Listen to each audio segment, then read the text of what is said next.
देवनागरी लिपि। लिखावट भाषा की सभी ध्वनियों के लिए निर्धारित प्रतीक चिन्हों को लिपि कहते हैं। कामता प्रसाद गुरु के अनुसार लिखित भाषा में मूल ध्वनियों के लिए जो चिन्ह मान लिए गए हैं वे वर्ण कहलाते हैं, पर जिस रूप में लिखे जाते हैं उसे लिपि कहते हैं। भारत में प्राचीन समय में 3 लिपियां प्रसिद्ध थी: सिंधु घाटी लिपि, खरोष्ठी लिपि, ब्राह्मी लिपि। सिंधु घाटी लिपि कुछ चित्राक्षर थी, कुछ ध्वन्याक्षर। इसके प्राचीनतम नमूने हड़प्पा और मोहनजोदड़ो से प्राप्त हुए हैं। सिंधु घाटी लिपि की ध्वनि चिन्ह संख्या को लेकर विद्वानों के मतों में भेद हैं। हंटर इसकी संख्या 253, लैंडन 228 तथा गेड एम स्मिथ 396 मानते हैं। विभिन्न प्राचीन भारतीय लिपियों का उल्लेख बौद्ध ग्रंथ ललित विस्तर में मिलता है। इस ग्रंथ में अशोक के समय की लिपि का नाम ब्राह्मी बताया गया है। नित्य सोडविकारणव के भाष्य सेतुबंध में भास्करानंद ने ब्राह्मी का नाम नागरी लिपि माना है। बूलर के अनुसार भारतीयों ने सामी लिपि के आधार पर 500 ईसा पूर्व के लगभग ब्राह्मी लिपि का निर्माण किया था। इनके अनुसार ब्राह्मी लिपि में 41 अक्षर थे, जिनमें 9 स्वर तथा 32 व्यंजन थे। कनिंघम के अनुसार आर्यों ने किसी प्राचीन चित्रलिपि के आधार पर ब्राह्मी लिपि बनाई है। एडमंड थॉमस के अनुसार ब्राह्मी लिपि का निर्माण द्रविड़ों ने किया है। ब्राह्मी लिपि के प्राचीनतम नमूने पिपराला के स्तूप, बस्ती और बड़ली गांव अजमेर से प्राप्त हुए हैं। लिपि के आचार्य डॉक्टर राजबली पांडे का मत है कि ब्राह्मी का आविष्कार ब्रह्म या वेद की रक्षा के लिए हुआ था। खरोष्ठी लिपि का प्रचलन उत्तर पश्चिम भारत में 1000 वर्ष तक रहा। इसके प्राचीनतम नमूने शाहबाजगढ़ी और मानसेरा में अशोक के अभिलेख से प्राप्त होते हैं। अरमाइक लिपि से खरोष्ठी लिपि की उत्पत्ति हुई है। प्राचीन भारत में खरोष्ठी लिपि दाईं ओर से बाईं ओर लिखी जाती थी। चीनी विश्वकोश फास्वानसुलिन के अनुसार ब्राह्मी लिपि का नामकरण आचार्य ब्रह्म के नाम पर हुआ। कुछ लोग ब्रह्मा से जोड़कर भी ब्राह्मी को देखते हैं। विकास की दृष्टि से ब्राह्मी लिपि को 3 भागों में विभाजित किया जा सकता है: प्रागैतिहासिक काल, वैदिक काल से 6ठी शती ईसा पूर्व तक, बौद्ध काल जब ब्राह्मी लिपि गोल आकार लेने लगी, गुप्त काल जिसके बाद ब्राह्मी आधुनिक लिपि में विकसित हुई। गुप्त काल के आरंभ में ब्राह्मी के 2 भेद हो गए, दक्षिणी और उत्तरी। सिद्ध मात्रिक लिपि को डॉक्टर बुलर ने न्यून कोणीय लिपि नाम दिया है। यही लिपि कालांतर में कुटिल लिपि के नाम से जानी गई। ब्राह्मी लिपि गुप्त काल। दक्षिणी शैली तेलुगु, कन्नड़, तमिल लिपि का विकास। उत्तरी शैली गुप्तशील 4 से 5वीं सदी, सिद्ध मात्रिका या कुटिल लिपि 6वीं सदी, इसमें देवनागरी लिपि 9वीं सदी और शारदा लिपि 10वीं सदी।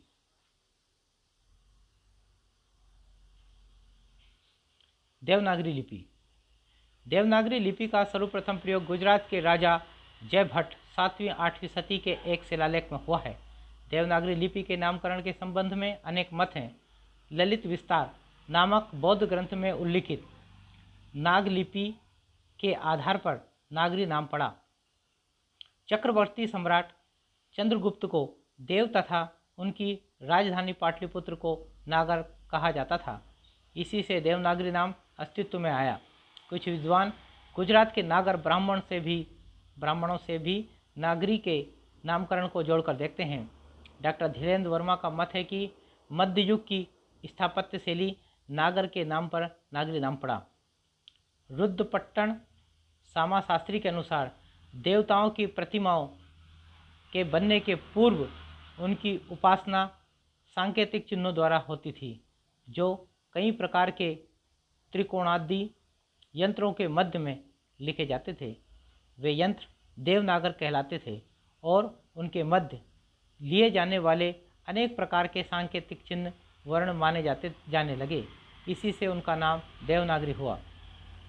मुद्रण के लिए देवनागरी टाइप सबसे पहले यूरोप में बने। चाइना इलस्ट्रेटा 1667 ईस्वी देवनागरी में प्रकाशित होने वाली प्रथम पुस्तक है।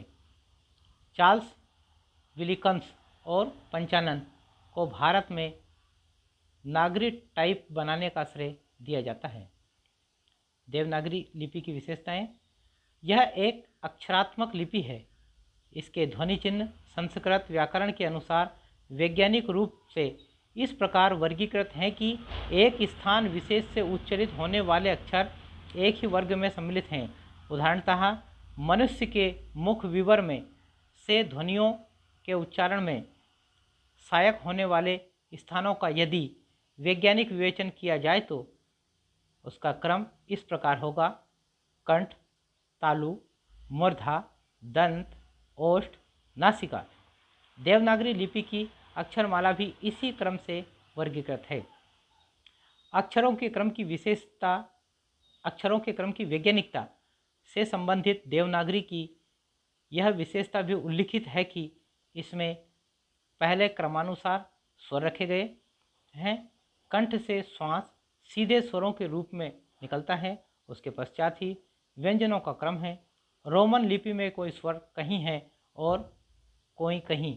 ए सबसे पहले है तो ई 5वें, आई 9वें और ओ 15वें क्रम पर है। नागरी लिपि की दूसरी विशेषता यह है कि इसके अक्षरों के नाम तथा इनके लिखित एवं उच्चारित रूप में भिन्नता नहीं है, जैसा कि अन्य लिपियों में है। उदाहरणतः रोमन लिपि में ऊ की ध्वनि का बोध यू अक्षर से भी होता है, पुट और द्वित ओ से भी फुट। इसके अतिरिक्त ई के लिए कहीं रोमन लिपि का ई अक्षर प्रयुक्त होता है, बिगेन, कहीं आई, दिस। साथ ही एक ही अक्षर कई ध्वनियों का सूचक है, जैसे यू आ की ध्वनि भी देता है, बट, और ऊ की भी, पुट। देवनागरी लिपि में ऐसी अवैज्ञानिकता नहीं है। विश्व भर की भाषाओं की कोई ऐसी ध्वनि नहीं जिसके उच्चारण का सूचक अक्षर देवनागरी में न हो। जो अपवाद थे उन्हें मानकीकरण प्रक्रिया में दूर कर लिया गया है। देवनागरी लिपि की उल्लेखनीय विशेषता मात्रा व्यवस्था भी है। आ को छोड़कर अन्य सभी स्वरों की ध्वनि को अन्य वर्णों के साथ उच्चारित करने के लिए उन्हें स्वरों को नहीं लिखना पड़ता, बल्कि उनकी मात्रा से वही ध्वनि उच्चारित हो जाती है। उदाहरणतः अमेरिका शब्द में माँ के बाद ए ध्वनि बोली जाती है और रा के साथ ई तथा का के साथ आ ध्वनि का उच्चारण होता है, पर इन्हें आई की मात्रा, ई की मात्रा और आ से सूचित कर दिया जाता है। रोमन लिपि की भांति एम के बाद ई और आर के बाद आई या के बाद ए अर्थात पूरा वर्ण नहीं लिखना पड़ता।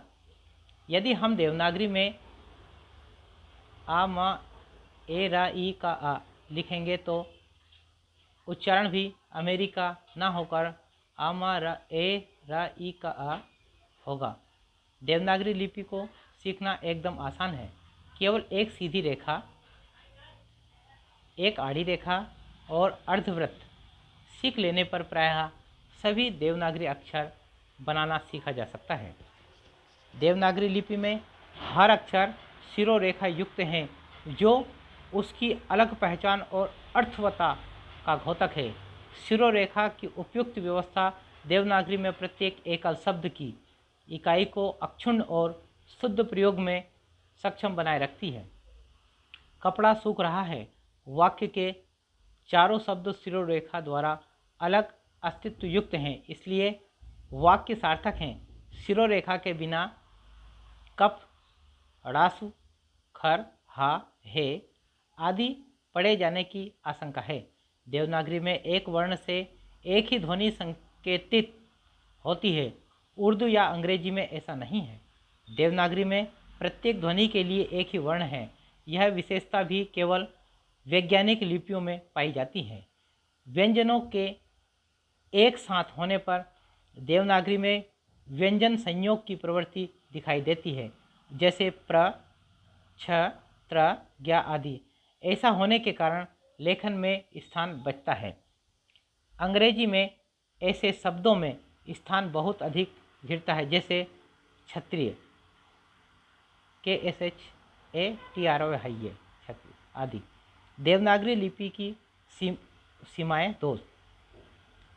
इसके अक्षरों की बनावट बड़ी जटिल बताई गई है। इन अक्षरों को लिखना और सिखाना बहुत कठिन तथा परिश्रम साध्य है।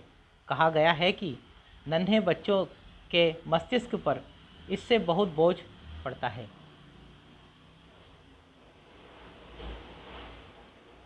कुछ भाषा वैज्ञानिकों के अनुसार इसकी वर्णमाला बहुत लंबी है, अर्थात इसके अक्षरों की संख्या अधिक है। स्वरों की मात्राओं, आधे अक्षरों, द्वित्व अक्षरों तथा विभिन्न अक्षरों के नीचे अथवा ऊपर लगने वाले चिन्हों की संख्या इससे पृथक है। इतनी बड़ी वर्णमाला को स्मरण रखना, समझना और ठीक ठीक प्रयोग करना एक सामान्य विद्यार्थियों के लिए तो कठिन है ही, साथ ही मुद्रण, छपाई और टंकन टाइप के लिए भी बहुत दुरूह है। व्यावहारिक स्तर पर देवनागरी लिपि के अनेक अक्षर अनावश्यक बनाए गए हैं। उन्हें हटाकर अक्षरमाला की संख्या कम करने के सुझाव दिए गए हैं। उदाहरणतः कुछ विद्वान कहते हैं कि सभी अक्षरों का केवल आ के साथ उनकी मात्राएं लगाकर काम चलाया जा सकता है। ई, उ, ए, ऐ, ओ, औ आदि की आवश्यकता नहीं है। ये क्रमशः ई, उ आदि के रूप में लिखे जा सकते हैं। कुछ भाषा वैज्ञानिक मात्राओं की व्यवस्था में भी अवैज्ञानिकता खोजते हैं। उनका कहना है कि कुछ मात्राएं बाईं ओर और कुछ दाईं ओर क्यों लगती है। इसी प्रकार कुछ मात्राएं अक्षरों के नीचे और कुछ ऊपर लगाई जाती हैं। यह भी अवैज्ञानिक है।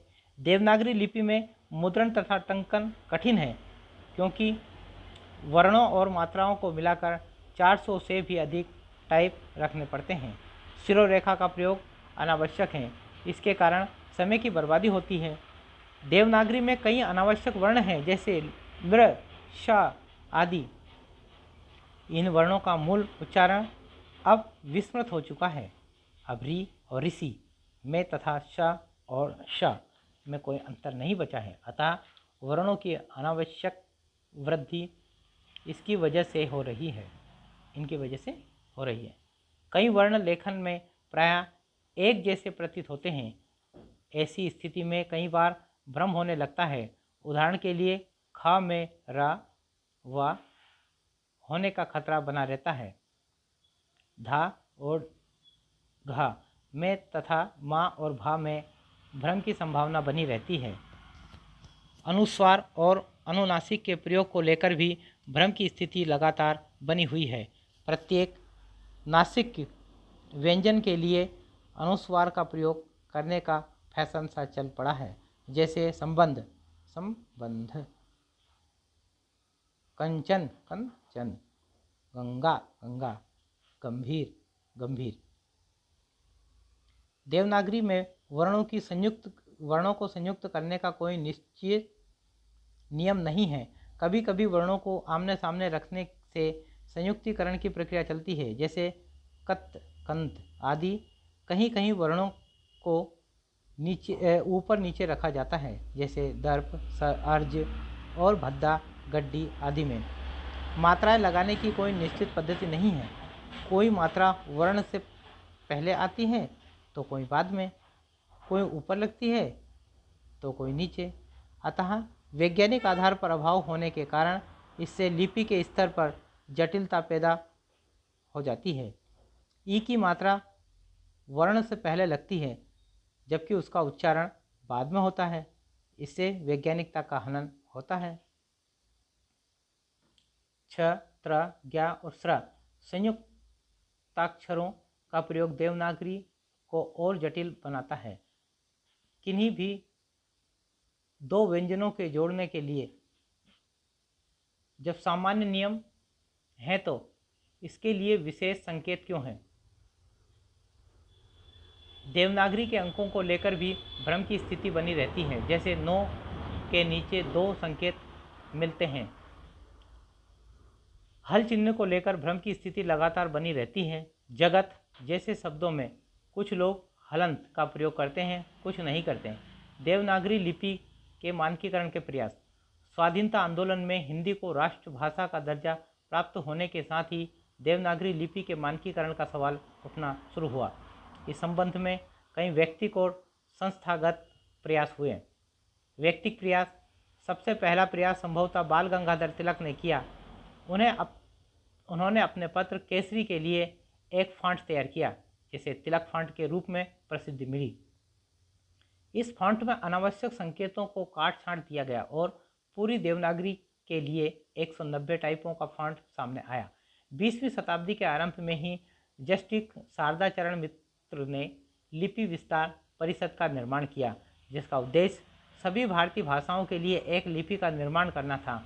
देवनागरी में वे ऐसे सुधार करने के पक्ष में थे जिससे अन्य भारतीय भाषाओं के सारे संकेत इस लिपि में समाहित हो जाएं। 20वीं सदी के आरंभ में ही सावरकर बंधुओं ने स्वरों के लिए आ की 12 खड़ी तैयार की। इसमें सारे स्वरों को आ से ही मात्रा जोड़कर लिखा जाता था। जैसे आ के ऊपर ही आ ई उ आदि की मात्राएं जोड़ना। यह प्रयोग महाराष्ट्र में काफ़ी प्रचलित हुआ। महात्मा गांधी ने भी अपने पत्र हरिजन सेवक में इस शैली का प्रयोग किया। अन्य व्यक्तिगत प्रयासों में काशी के श्रीनिवास का प्रयास महत्वपूर्ण है। इन्होंने सुझाव दिया कि सारे महाप्राण व्यंजनों को हटा दिया जाए तथा अल्प प्राण व्यंजनों के नीचे एस का संकेत करके ही महाप्राण व्यंजनों को व्यक्त कर दिया जाए। डॉक्टर गोरखनाथ का सुझाव भी इस दृष्टि से महत्वपूर्ण था। इन्होंने कहा कि मात्राओं के वर्णों के ऊपर नीचे दाएं बाएं होने से जो समस्या पैदा होती है, उसके निराकरण के लिए मात्राओं को वर्णों के बाद अलग से दाहिनी ओर लिख देना चाहिए। जैसे दीपा दीपा, मैं आई की मात्रा, ना आ की मात्रा, मैना आदि। डॉक्टर श्याम सुंदर दास ने अनुस्वार के प्रयोग को व्यापक बनाकर देवनागरी को सरल बनाने का सुझाव दिया। विशेष रूप से ड़ तथा ञ के स्थान पर अनुस्वार का प्रयोग किया जाना चाहिए, क्योंकि ये संकेत काफ़ी जटिल हैं। ऐसा करने से उच्चारण तो समान ही रहेगा, पर लिपि सरल हो जाएगी। जैसे गंगा को गंगा, चल को चंचल।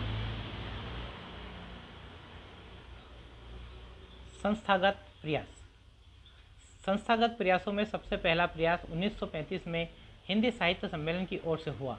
सम्मेलन ने इस वर्ष महात्मा गांधी के सभापतित्व में नागरी लिपि सुधार समिति बनाई, जिसके संयोजक काका कालेलकर थे। समिति की प्रमुख सिफारिशें ये थी: सावरकर बंधुओं द्वारा सुझाई गई 12 खड़ी को स्वीकार किया जाए। धा और भा में गुजराती घुंडी लगाई जाए। धा भा व्यंजन प्रयोग के ऊपर नीचे की स्थिति को समाप्त कर दिया जाए। दद्दा धा आदि के स्थान पर क्रमशः दद दध का प्रयोग हो। सिरोरेखा लेखन में ना रहे, पर मुद्रण में बनी रहे। ई की मात्रा जैसी है वैसी ही रहे। अन्य मात्राएं रैफ और अनुस्वार चिन्ह व्यंजन के बाद हटाकर अलग से लिखे जाएं। जैसे रा आ की मात्रा, ना ई की मात्रा, रानी, का ऊपर रा, ज कर्ज, सा ना की बिंदी, गा ई की मात्रा, त संगीत। 1945 ईस्वी में काशी नागरी प्रचारिणी सभा ने नागरी लिपि सुधार उप समिति का निर्माण किया। इस समिति ने श्रीनिवास और गोरखनाथ के सुझावों को अस्वीकार कर दिया। देवनागरी के मानकीकरण के संबंध में सबसे बड़ा और पहला सरकारी प्रयास 1947 ईस्वी में किया गया। इस वर्ष उत्तर प्रदेश सरकार ने आचार्य नरेंद्र देव की अध्यक्षता में एक समिति का गठन किया। इस समिति को अभी तक दिए गए सभी सुझावों के आधार पर संतुलित राय व्यक्त करने को कहा गया। सभी सुझावों का गहरा विश्लेषण करने के बाद समिति ने जो संस्तुतियाँ दी वे इस प्रकार हैं। आ की बाराखड़ी का प्रयोग ठीक नहीं है। मात्राएं यथास्थान यानी ऊपर नीचे दाएं बाएं बनी रहे, पर उन्हें व्यंजन से हटाकर लिखा जाए। पंचमाक्षर ड़ ञ ण न म के स्थान पर अनुस्वार का प्रयोग किया जाए। व्यंजन संयोग में व्यंजनों को नीचे की ओर ना जोड़ा जाए। व्यंजन संयोग की स्थिति में या तो व्यंजन की पाई को हटा दिया जाए या हलंत का प्रयोग किया जाए। सिरोरेखा लगाई जाए। निम्नांकित संकेतों का बाद वाला रूप भी मान्य हो। स्र आ भ भ भक भा सॉरी झा झा छ का और षटकोण वाला सा धा धा त्र को व में रौड़ा। 1953 ईस्वी में हिंदी भाषी प्रदेशों के शिक्षा मंत्रियों का सम्मेलन हुआ, जिसने समिति की सिफारिशों पर विचार किया। सम्मेलन में 2 नए सुझाव दिए गए। ई की मात्रा पाई छोटी करके दाहिनी ओर लिखी जाए। रा और वा को खा के रूप में लिखा जाए ताकि इसे र व के रूप में पढ़ने का खतरा ना रहे। इनमें से पहले सुझाव का बड़ा विरोध हुआ और बाद में 1957 में अस्वीकृत कर दिया गया। दूसरा सुझाव सामान्य रूप से स्वीकार किया गया। भारत सरकार ने 1955 ईस्वी में इन सुझावों को मान्यता दे दी। राजकीय संदर्भों में भाषा प्रयोग में लिपि के इन्हीं नियमों को स्वीकार किया जाता है। भारत सरकार के शिक्षा मंत्रालय ने इस दिशा में कई स्तरों पर प्रयास किया है। सन 1966 में मानक देवनागरी वर्णमाला प्रकाशित की गई। इसमें मूलतः उन स्वरों पर ध्यान दिया गया जिनको एकाधिक तरीके से लिखा जाता था।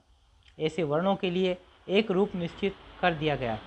इसी मंत्रालय की ओर से 1967 में हिंदी वर्तनी का मानकीकरण का प्रकाशन हुआ। देवनागरी लिपि के संबंध में महत्वपूर्ण कथन।